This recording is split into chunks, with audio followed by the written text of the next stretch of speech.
Hello दोस्तों, मेरा नाम है विकास और आप देख रहे हैं पाईफाई लर्निंग।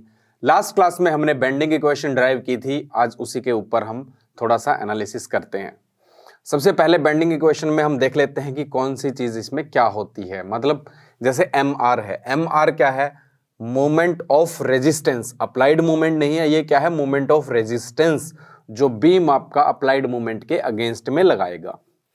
आई एन ए क्या है? Moment of inertia about neutral axis. Neutral axis के अबाउट मोमेंट ऑफ इनर्शिया होगा। सिग्मा बी क्या है? Bending stress eight A distance y from neutral axis. y क्या है? डिस्टेंस फ्रॉम न्यूट्रल एक्सिस, और उसी जगह पे सिग्मा बी क्या देगा आपको? बेंडिंग स्ट्रेस देगा। फिर E आपको पता है यंग्स मॉडुलस है, और R है radius of curvature of neutral fibre. Neutral fibre का रेडियस ऑफ कर्वेचर जो है वो आपका R है, और वो बेंड होने के बाद आएगा, आफ्टर बेंडिंग। ये बेंडिंग इक्वेशन हुई। अब इसमें एम आर पे पहले थोड़ा सा डिस्कस कर लेते हैं। देखो, जो एम आर है, this is moment of resistance. Suppose कर लेते हैं ये एक बीम है, आपने इस पे मोमेंट लगाया। अब मोमेंट लगाया तो बॉडी ऑपोजिट डायरेक्शन में मोमेंट लगाएगी, जितना आपने लगाया है उसके इक्वल। तो एम आर की वैल्यू नियर अबाउट एम के एम आर की वैल्यू एम के इक्वल ही रहेगी, बट उसकी भी कंडीशन है कब तक इक्वल रहेगी और कब इक्वल नहीं रहेगी। अब क्या है, जैसे आपने मूवमेंट लगाना शुरू किया, सपोज करो हमने पहले थोड़ा सा मूवमेंट लगाया, तो बॉडी ने भी उतना ही एम आर लगाया इसके इक्वल। जैसे न्यूटन्स लॉ क्या कहता है? न्यूटन्स का थर्ड लॉ कहता है कि आप जितना फोर्स बॉडी पे लगाएंगे उतना ही बॉडी आपके ऊपर बैक डायरेक्शन में फोर्स लगाएगी, ऑपोजिट डायरेक्शन में। तो यानी कि जितना मूवमेंट आप लगाएंगे ये बॉडी ऑपोजिट डायरेक्शन में उतना ही मूवमेंट लगाएगी। अब इस मूवमेंट की वैल्यू आप बढ़ाते जाओ बढ़ाते जाओ बढ़ाते जाओ, तो एम आर की वैल्यू भी बढ़ती जाएगी। बट एक टाइम ऐसा आएगा जब आपने मूवमेंट लगा दिया और ये बॉडी क्या होगी? या तो परमानेंटली बेंड हो गई या फिर ये ब्रेक हो गई। तो उस टाइम पे वो ब्रेक या परमानेंट बेंडिंग क्यों हुई? वो इसलिए हुई क्योंकि आपने जो मूवमेंट अप्लाई किया वो ज्यादा अप्लाई कर दिया और बॉडी ऑपोजिट डायरेक्शन में उतना मूवमेंट नहीं लगा पाई। अगर बॉडी ऑपोजिट डायरेक्शन में उतना मूवमेंट नहीं लगा पाई, यानी कि एम आर की वैल्यू तो कम हो गई। तो एक कंडीशन आएगी जब ये मैक्सिमम एम आर की वैल्यू लगाएगी, एम आर जो है मैक्सिमम लगाएगी बॉडी, उसके बाद ये बॉडी एम आर और नहीं लगाएगी। तो आपने अप्लाइड मूवमेंट अगर एम आर की मैक्सिमम वैल्यू से ज्यादा कर दिया, तब होता है आपका बेंडिंग फेलियर। बेंडिंग फेलियर का मतलब जरूरी नहीं कि ये ब्रेक हो, ब्रेक भी हो सकता है और परमानेंट डिफॉर्मेशन भी हो सकती है। तो एम आर की मैक्सिमम वैल्यू जो ये बॉडी लगा सकती है वो एक कांस्टेंट है, और ये वैल्यू डिफरेंट मटेरियल के लिए डिफरेंट होती है। सपोज कर लेते हैं कि ये आपका स्टील का है, तो स्टील के लिए एक वैल्यू होगी। अगर एल्यूमिनियम का होता तो एल्यूमिनियम के लिए अलग वैल्यू होती। एम आर की मैक्सिमम वैल्यू क्या है? मटेरियल की प्रॉपर्टी है, मटेरियल पे डिपेंड करती है। स्टील के लिए अलग होगी, एल्यूमिनियम के लिए अलग होगी, कंक्रीट के लिए अलग होगी। तो डिफरेंट मटेरियल के लिए ये वैल्यू डिफरेंट होगी, बट ये मटेरियल एक मटेरियल की क्या होगी? कांस्टेंट होगी। स्टील का आप ये कंपोनेंट ले लो, चाहे बड़ा ले लो बीम, उसके लिए एम आर की मैक्सिमम वैल्यू है सेम रहेगी। यानी कि ये एक प्रॉपर्टी है। एम आर की मैक्सिमम वैल्यू क्या है? एक प्रॉपर्टी है। किसकी? बीम की या मटेरियल की कह सकते हो। मटेरियल की, जो बीम जिस मटेरियल का बना हुआ है उस मटेरियल की प्रॉपर्टी है एम आर की मैक्सिमम वैल्यू। और ये value maximum value M R की ये हमेशा कांस्टेंट रहती है फॉर ए पर्टिकुलर मटेरियल। अगर आप स्टील ले रहे हो तो स्टील के लिए ये वैल्यू क्या रहेगी? वही रहेगी जो आपने स्टार्टिंग में देखी है। तो चलिए अब जैसे मैंने आपको बताया था, जब अप्लाइड मूवमेंट एम ले लेते हैं हम, अप्लाइड मूवमेंट अगर एम की value less than equal to है एम आर की मैक्सिमम वैल्यू से, या तो आपने कम लगाया है या उसके इक्वल लगाया है, तो इस कंडीशन में आप एम आर को एम के इक्वल लोगे। उस कंडीशन में आप mr की वैल्यू अप्लाइड मोमेंट के इक्वल लोगे, तो बेंडिंग इक्वेशन में आपके पास ये वैल्यू मिल जाएगी। अप्लाइड मोमेंट तो आपको गिवन होगा, तो अप्लाइड मोमेंट की वैल्यू को ही आप क्या ले लोगे, mr। लेकिन वो कब तक ले सकते हो, जब अप्लाइड मोमेंट की वैल्यू mr की मैक्सिमम वैल्यू से लेस देन हो या इक्वल टू हो, और उस कंडीशन में कोई भी आपका बेंडिंग फेलियर नहीं होगा, कोई भी आपका बेंडिंग फेलियर नहीं होगा। अब अगर आपने अप्लाइड मोमेंट ग्रेटर देन लगा दिया, mr की मैक्सिमम वैल्यू से ज्यादा लगा दिया, mr की मैक्सिमम वैल्यू तो प्रॉपर्टी है, उससे ज्यादा अगर मोमेंट लगा दिया तो क्या हो जाएगा, बेंडिंग फेलियर हो जाएगा, परमानेंट डिफॉर्मेशन हो जाएगी, या फिर ये मटेरियल ब्रेक हो जाएगा। और उस टाइम पे आप ये mr जो है m के इक्वल नहीं ले सकते, mr की वैल्यू m के इक्वल नहीं ले सकते, क्योंकि mr की मैक्सिमम वैल्यू से ज्यादा लगा दिया मोमेंट आपने, तो उस टाइम पे आपका बेंडिंग फेलियर हो जाएगा। क्या हो जाएगा, बेंडिंग फेलियर। तो mr की मैक्सिमम वैल्यू आपकी क्या होगी, प्रॉपर्टी होगी, एक मटेरियल की क्या होगी, प्रॉपर्टी होगी। ये हमने चलो एक चीज डिस्कस कर ली। अब थोड़ा सा बात कर लेते हैं सिग्मा बी की। सिग्मा बी का जब वेरिएशन हमने बनाया था, सिग्मा बी का वेरिएशन जब बनाया था हमने, तो इस टाइप से वेरिएशन आ रहा था बेंडिंग स्ट्रेस का, यानी कि न्यूट्रल फाइबर से जितना दूर जाते जाओगे उतना ही ज्यादा बेंडिंग स्ट्रेस प्रोड्यूस होगा। या आप ये कह सकते हो कि न्यूट्रल फाइबर से जितना ज्यादा दूर आप देखोगे, आप चेक करोगे, सपोज करो इस फाइबर पे चेक कर रहे हो, यहां से इतनी दूर पे, जितनी ज्यादा दूर पे आप चेक करोगे बेंडिंग स्ट्रेस उतना ही ज्यादा आएगा, और न्यूट्रल फाइबर के आसपास के जो फाइबर हैं वहां पर बेंडिंग स्ट्रेस की वैल्यू बहुत कम आएगी। तो जितना ज्यादा डिस्टेंस उतना ज्यादा आपका बेंडिंग स्ट्रेस प्रोड्यूस होगा। तो इसीलिए आप क्या कर सकते हो यहां पर, इसीलिए इस बीम में मैक्सिमम मटेरियल आप अवे फ्रॉम न्यूट्रल एक्सिस रख सकते हो। क्या करोगे, मैक्सिमम मटेरियल को अवे फ्रॉम न्यूट्रल एक्सिस, क्योंकि अगर यहां पर बेंडिंग स्ट्रेस ज्यादा है, इस जगह पे स्पेशली इस जगह पे बेंडिंग स्ट्रेस ज्यादा है, तो यहां पर मटेरियल ज्यादा रखोगे, ठीक है। और इसीलिए आई सेक्शन जो बीम होते हैं, आई सेक्शन बीम होते हैं, वो प्रेफर किए जाते हैं। बीम्स में आप में ज्यादातर जगह फ्लाईओवर्स वगैरह में, या फिर कहीं और किसी और जगह, या तो आई सेक्शन बीम को ज्यादा प्रेफर किया जाता है, क्योंकि यहां पर न्यूट्रल फाइबर है, और यहां पर देखो सबसे ज्यादा मटेरियल कहां है, away from the neutral axis, neutral axis से दूर है, मैक्सिमम मटेरियल यहां पे होता है, और दूसरी साइड भी मैक्सिमम मटेरियल मैक्सिमम डिस्टेंस पे होता है। तो इसलिए आई सेक्शन बीम को प्रेफर किया जाता है। अब आपसे कोई पूछे कि आपने सोम पढ़ी है और आई सेक्शन बीम को ही प्रेफर क्यों करते हैं, तो आप बता सकते हो। आप बहुत सारी जगह पे आप चाहे देखोगे तो आई सेक्शन बीम आपको दिखेंगे, जैसे लोहे के गार्डर जो आते हैं वो भी इसी शेप के होते हैं, आई सेक्शन होते हैं। आई सेक्शन बीम जो है ज्यादा प्रेफर किया जाता है, क्योंकि बेंडिंग स्ट्रेस जहां पर मैक्सिमम प्रोड्यूस होगा, इसलिए मैक्सिमम मटेरियल हम यहीं पर रखेंगे, इसलिए आई सेक्शन बीम को प्रेफर किया जाता है। तो ये थोड़ा सा हमने डिस्कस किया। इसकी आपको पीडीएफ फाइल चाहिए, जो भी मैंने आपको बताया है अभी यहाँ पे इस डिस्कशन में जो भी आपको बताया है वो आपको पीडीएफ फाइल में एज ए नोट्स मिल जाएगा। उसके लिए आपको क्या करना है, पाईफाई लर्निंग ऐप डाउनलोड करनी है प्ले स्टोर से, या आप वीडियो के डिस्क्रिप्शन में भी लिंक आपको मिल जाएगा पाईफाई लर्निंग ऐप का, वहां पर आपको पीडीएफ नोट्स मिल जाएंगे। जो भी मैंने डिस्कस किया है वो आपको सब कुछ लिखा हुआ मिलेगा नोट्स में, ठीक है। इसके बाद हम थोड़ा सा डिस्कस करते हैं अजम्पशंस पे। इस बेंडिंग इक्वेशन को ड्राइव करने के लिए हमने कुछ अजम्पशन किए हैं, तो पहले वाले स्टार्टिंग वाले अजम्पशंस तो सेम है, सेम जैसे आपने पहले पढ़ा था, जो सोम में यूज होंगे सारे अजम्पशन वैसे ही रहेंगे कि बेंडिंग स्ट्रेस कि आपका जैसे हुक्स लॉ ओबे कर रहा है, और बॉडी फोर्स नेग्लेक्ट है, और मटेरियल होमोजीनियस एंड आइसोट्रोपिक है।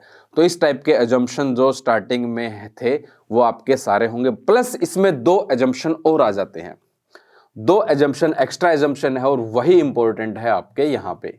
एक्स्ट्रा एजम्पशन क्या है? पहला तो है कि plane section remains plane even after bending.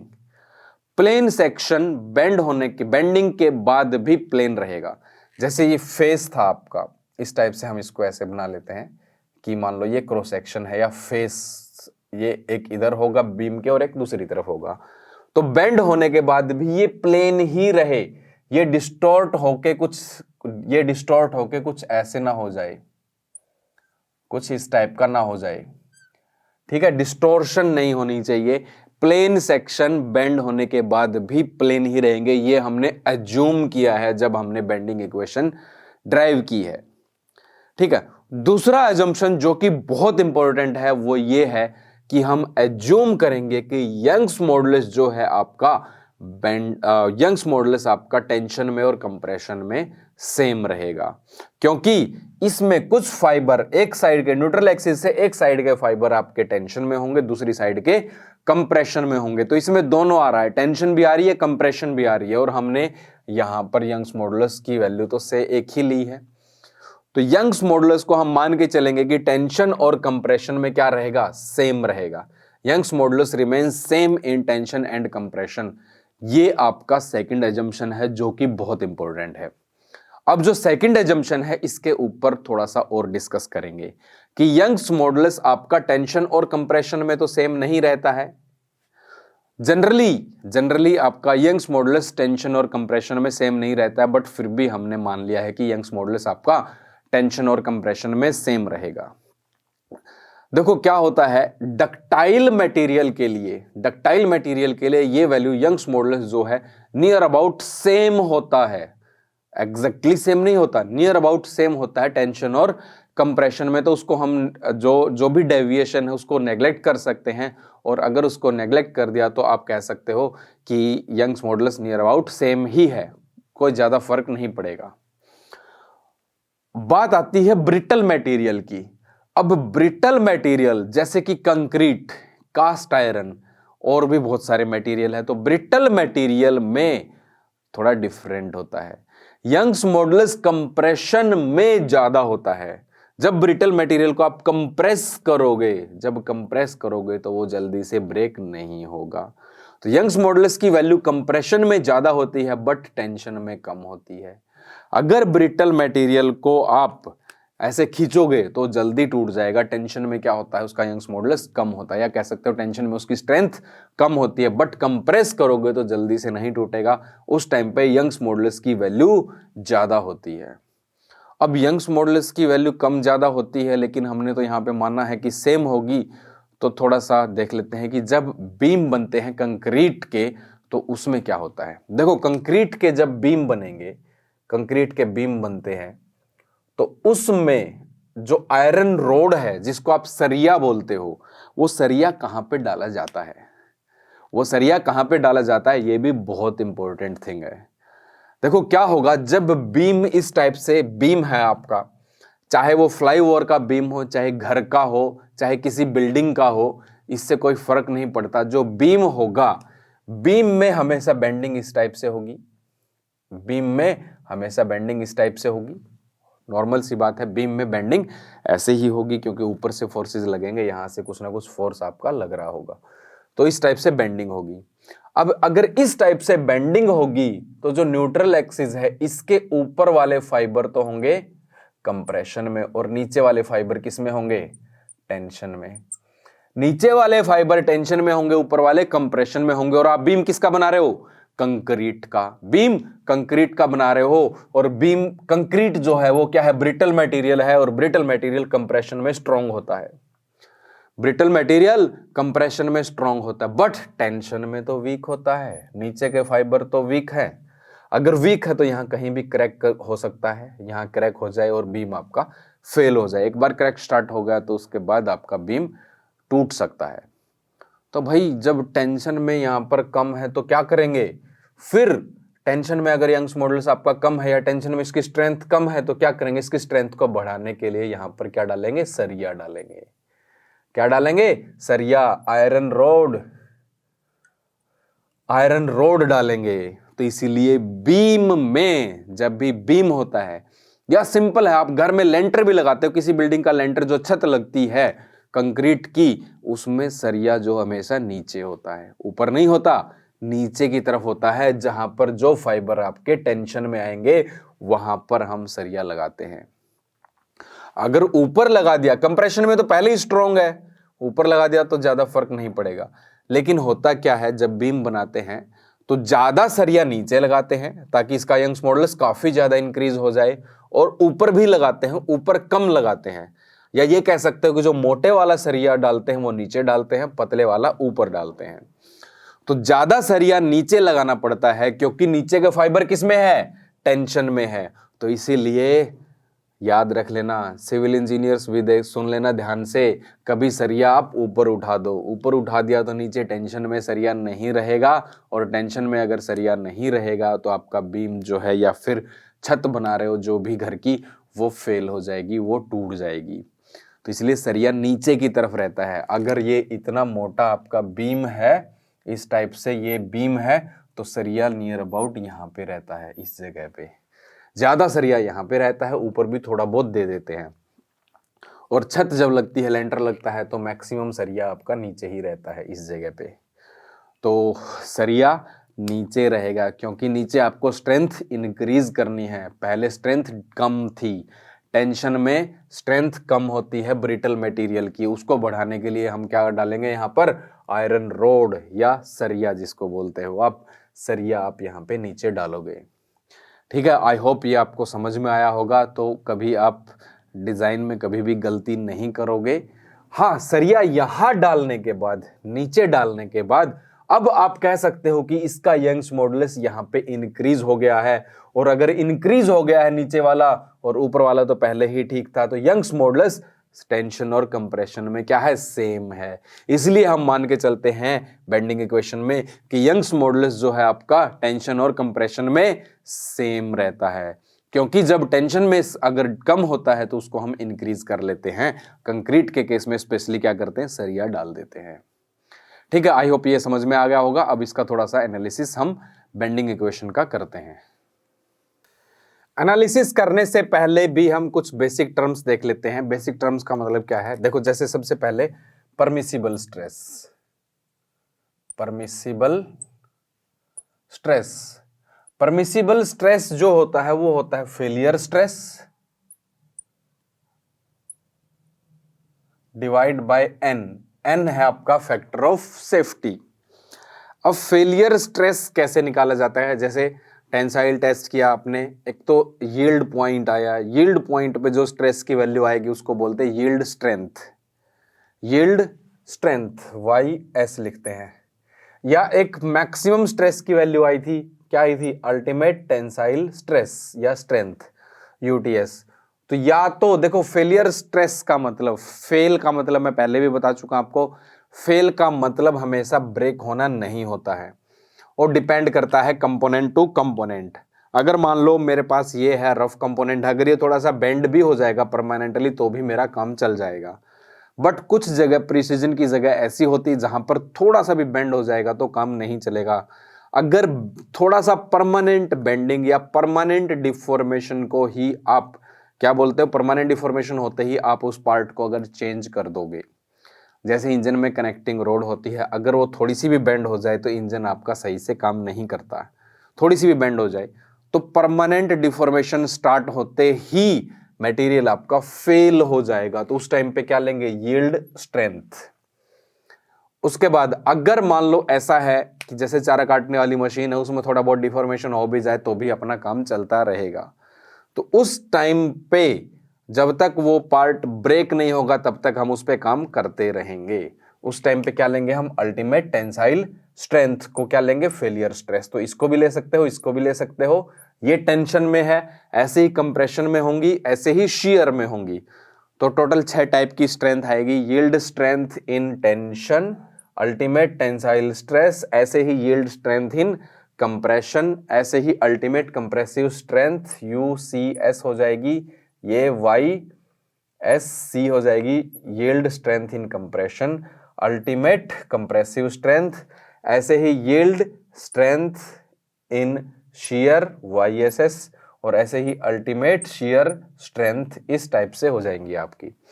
तो जब शियर लोड लग रहा होगा तो शियर वाली लेंगे, कंप्रेसिव लोड लग रहा हो तो कंप्रेशन वाली, और टेंसाइल लोड लग रहा होगा तो टेंसाइल वाली। और जब आपकी परमानेंट डिफॉर्मेशन होते ही उस मटेरियल को हम फेंक देंगे तो इधर वाली लेंगे, और अगर उसमें परमानेंट डिफॉर्मेशन होने के बाद भी उसको चलाते रहेंगे तो हम ये वाली लेंगे। और ये वाले क्या हैंगे, सारे के सारे क्या है, फेलियर स्ट्रेस। और उसमें फिर फैक्टर ऑफ सेफ्टी से डिवाइड कर देंगे तो आपका आ जाएगा परमिसिबल स्ट्रेस, कि इतना ही स्ट्रेस इस कंपोनेंट के लिए परमिसिबल है, इससे ज्यादा आप स्ट्रेस नहीं लगा सकते हो। तो ये परमिसिबल स्ट्रेस के बारे में थोड़ा सा पढ़ा।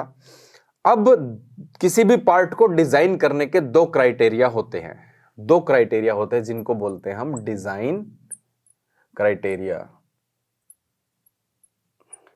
दो क्राइटेरिया होते हैं, एक होता है स्ट्रेंथ क्राइटेरिया,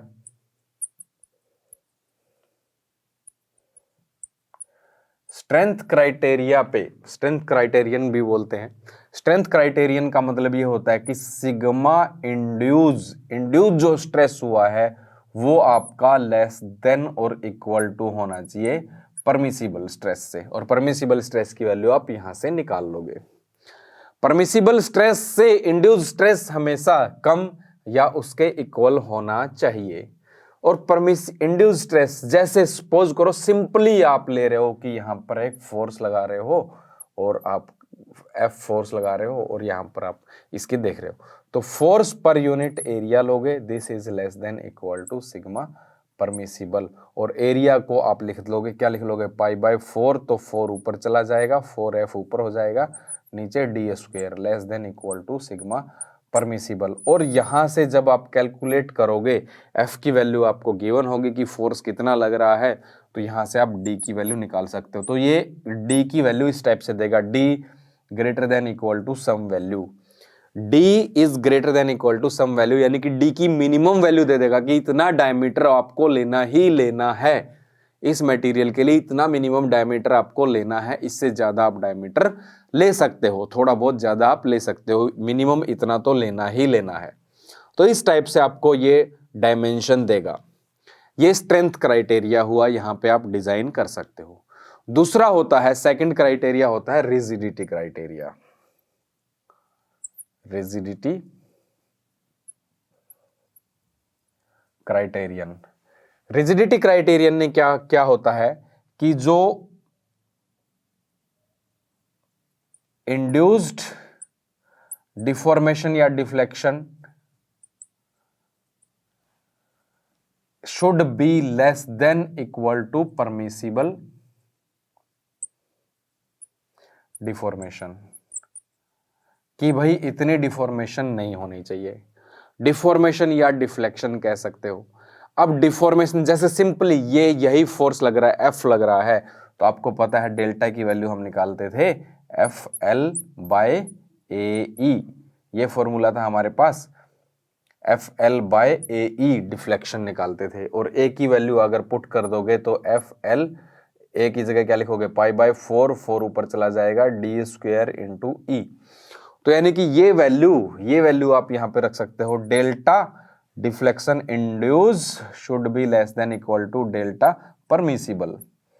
और इंड्यूस डिफ्लेक्शन कितनी किसके इक्वल होगी, 4FL/AE, AE मतलब 4FL/πd² into E less than equal to delta permissible. और डेल्टा परमिसिबल की वैल्यू आपके पास होगी, F भी आपको गिवन होगा, सपोज करो लेंथ भी है आपके पास, लेंथ भी गिवन है तो E भी गिवन है, E मतलब मटेरियल गिवन है, तो किस मटेरियल का आपको बनाना है, तो सिंपली D है, और D क्या है, नीचे है, और जब इसको ऊपर लेके जाओगे तो D greater than equal to some value आएगा। यहां से भी एक D की वैल्यू आपको मिल जाएगी कि डायमीटर आपको इतना रखना है, इसके लिए डायमीटर की वैल्यू आपको पता चल जाएगी।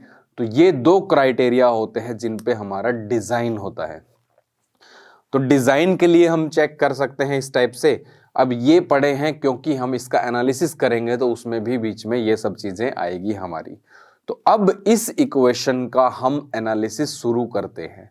एनालिसिस शुरू करने के लिए हमारे पास 3 कंपोनेंट है इस इक्वेशन में। ये फर्स्ट ले लेते हैं, इसको सेकंड ले लेते हैं, इसको थर्ड ले लेते हैं, और तीनों को ही एक के बाद एक, यानी कि एक केस में हम पहले को दूसरे के इक्वल लेके देख लेंगे कि किसकी वैल्यू आपकी ज़्यादा इंपॉर्टेंट है, फिर दूसरे और तीसरे को ले लेंगे, फिर पहले और तीसरे को ले लेंगे। तो इस टाइप से हम इसका एनालिसिस करेंगे।